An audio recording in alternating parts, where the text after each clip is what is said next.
The founder of User Voice, a charity that works with ex-offenders. Thank you very, very much, chaps, for joining me. Peter, I'll start with you. Are we too soft on criminals? It's not really a question of being too soft. It's a question of a criminal justice system which is largely a pretense. For a very long time, there has been no real serious attempt either to rehabilitate or to punish criminals. Prisons are maintained because the government don't get rid of them, although it doesn't believe in them. The control of the prisons, as in many cases, has been largely ceded to the inmates. There isn't any real effort made to control them. There's a great deal, of course, of crime inside prisons.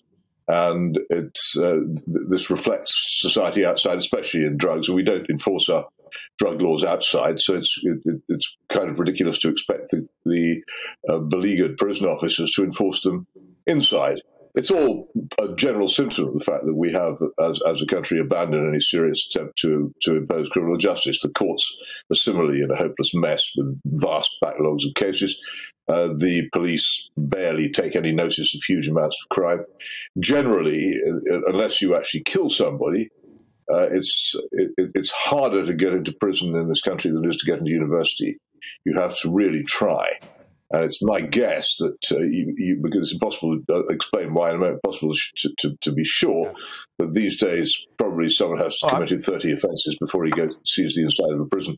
The first 10 or 15 of those are offences which aren't even recorded because the police can't be bothered. Yeah. The next are a series of fines which are unpaid, then community service which is not done, suspended sentences which are not activated until eventually, in total exasperation, some judge loses his temper and sends a person to prison, by which time he is already a habitual criminal anyway.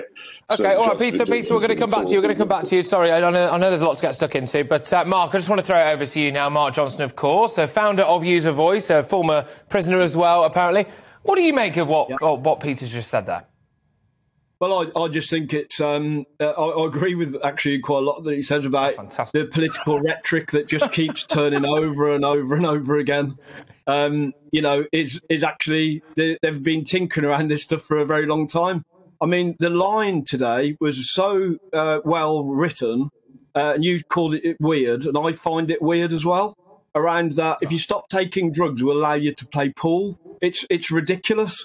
We know that drug addiction is quite a complex illness, and we also know that 30%, more than 30% at least, have drink and drug-related reasons that they're there, okay? Then there's another lot of percentage which have, like, unknown neurodiverse conditions, so things like ADHD and Asperger's and all of these other conditions that don't get picked up because, in this country, the social services and young people and children's services are not addressing it there. And what happens is the police become the default mental health service. The magistrates, I'll give you an example. The last bit of news from Dominic Raab was recruiting magistrates and giving them powers to produce longer sentences. These are untrained community sentencing people with actually quite complex behaviour and need. I'm not saying that people don't deserve prison, because I think prison, the one thing it does do is it contains people, but the people within it, i.e. the governor, I mean, take, for instance, the prison that they're talking about. This is a G4S run prison. The same company that 3 years ago had HMP Birmingham put under special measures for losing control, and yet they're being given the biggest prison. So it's not what they say, it's what they're doing. And what they're doing is they're building a prison complex.